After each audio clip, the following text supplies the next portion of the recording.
welcome. We're getting close to St. Patrick's Day, so we've got to talk about whiskey, right? My guests are Damian Cashman, who is from Ireland, and Troy Stuckey. Thank you so much for being on. Thanks for having us. They happen to have a mobile pub called the Rambling Inn. All right, so let's show a couple of pictures first to kind of whet your appetite. So there's the pub, and then there's another picture. In all its glory. Yep. In all of its glory. Yeah. And the next picture, stacked with lots of liquors. Yeah. Yeah.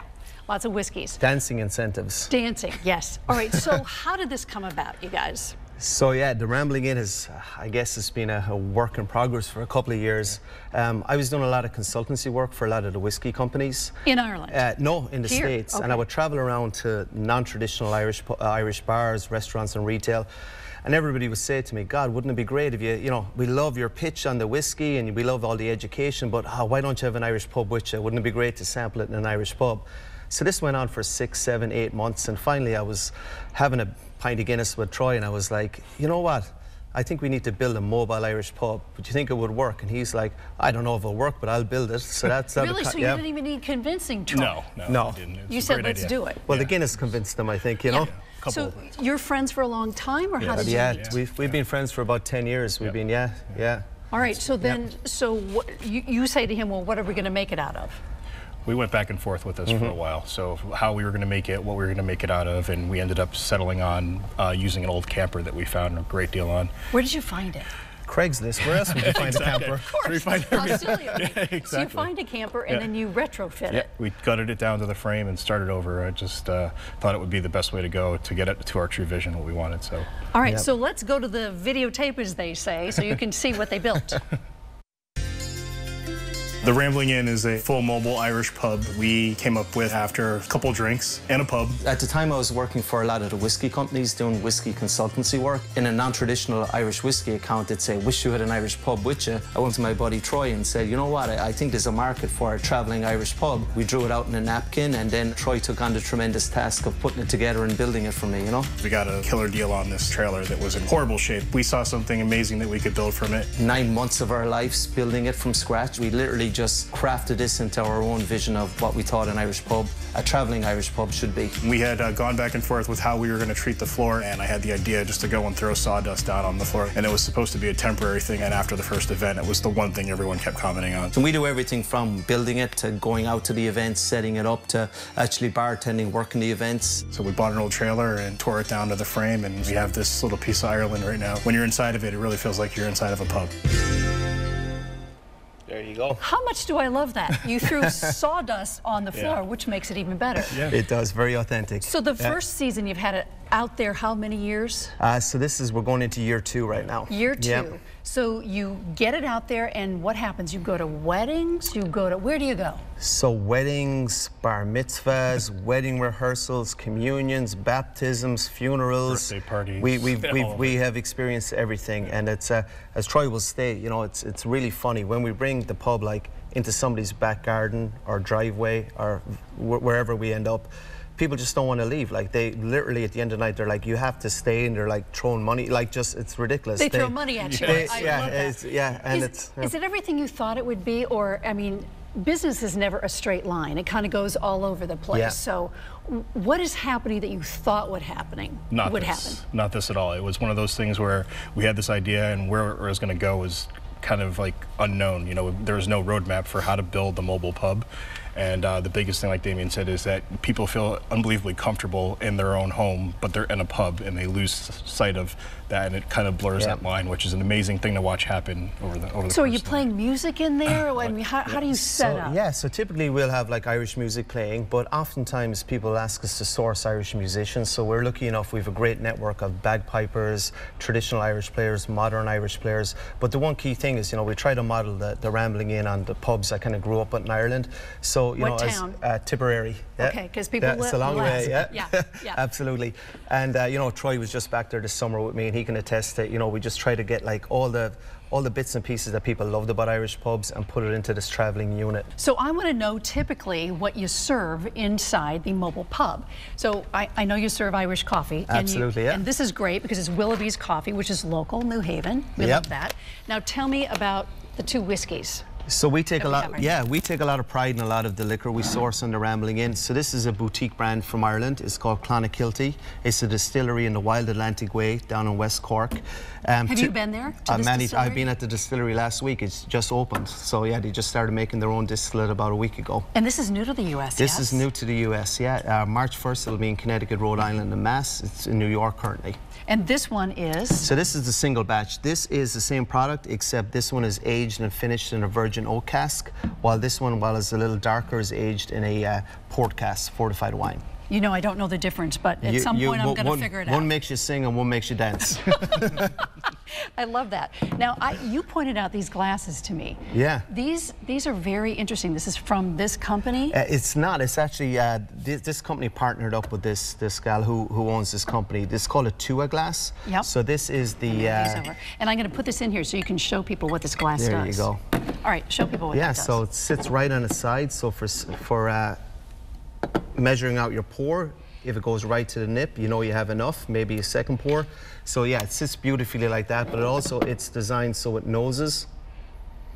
So it breathes. Yeah, exactly. So it hits your nose, you know, Let me do transfuses a lot of the ethanol, and all you get is like all that pure, all that ripeness, all that fresh dried fruit. I'm not a connoisseur at all, but there's... That's okay. What's in... There's raisin... So on the taste on this, because it's actually finished in a port cask, you're going to get a lot of dried fruit. It's almost like marzipan, almost like that Christmas cake dried fruit on the finish. Yeah, it's quite a complex, well-balanced whiskey, but it's one of the ones we love to showcase on the Rambling Inn. Again, because it's small, it's family size, it's from a distillery in Ireland, 8 successive generations, all their own farmland, kind of like us. They're just, you know, doing their thing, you know. So we're happy to feature them. Yeah. Well, that's terrific.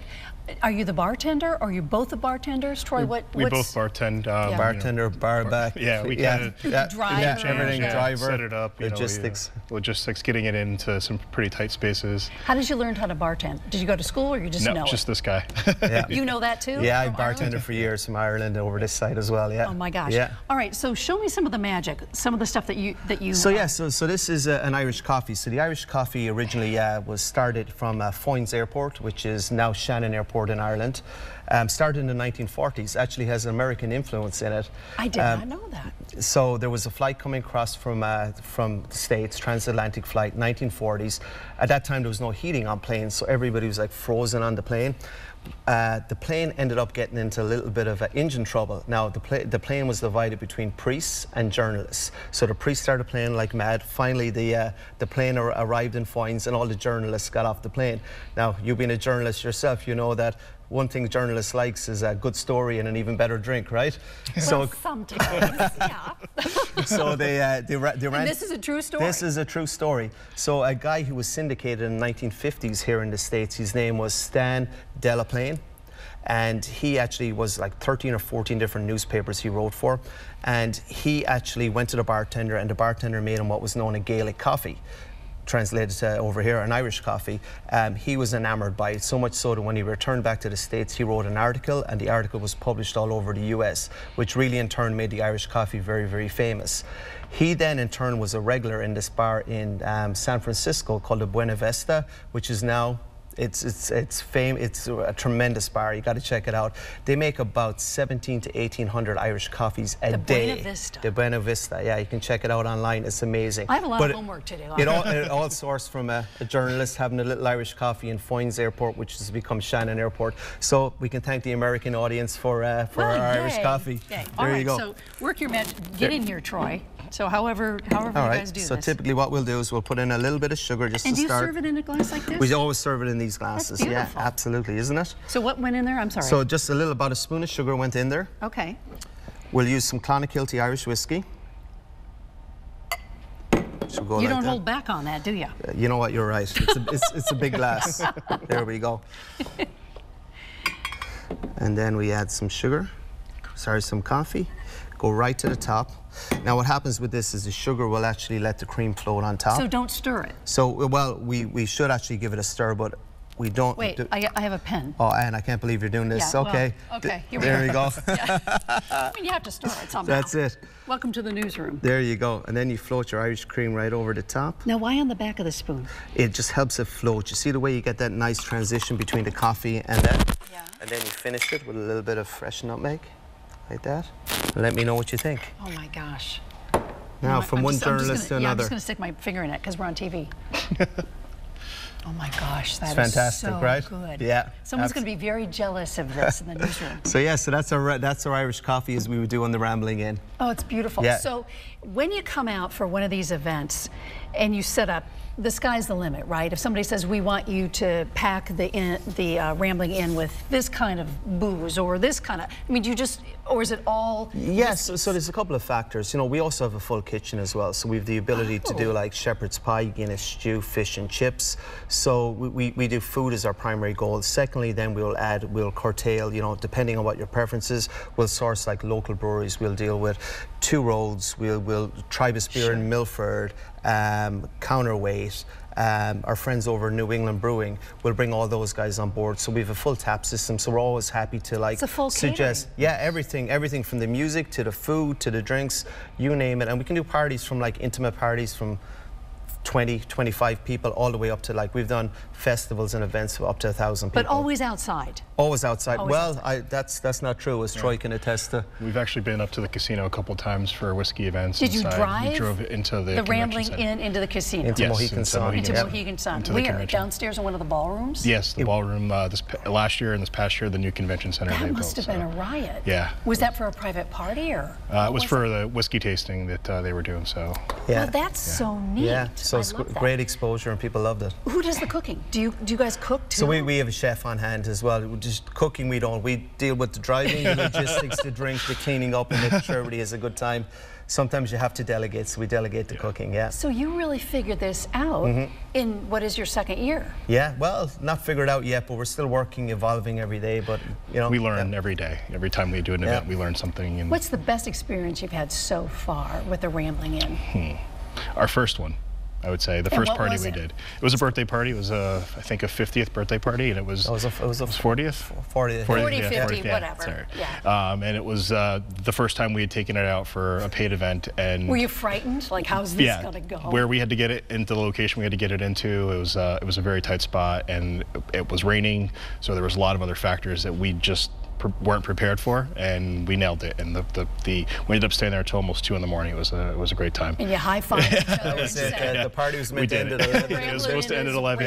Yeah. And we got through it. So that was probably the best one. And then they've all gotten better. We've made lots of friends along the way. People we still stay in contact with, because you leave as friends. That's what happens when you leave an Irish bar anyway. Duh. Go to a pub. Yeah, exactly. Right? And that's what happens. Yep. Damien and Troy, thank you so much. Thanks for having us. Ramblinginn.com, and we'll enjoy this later. Thank you, guys. Thank you very much. I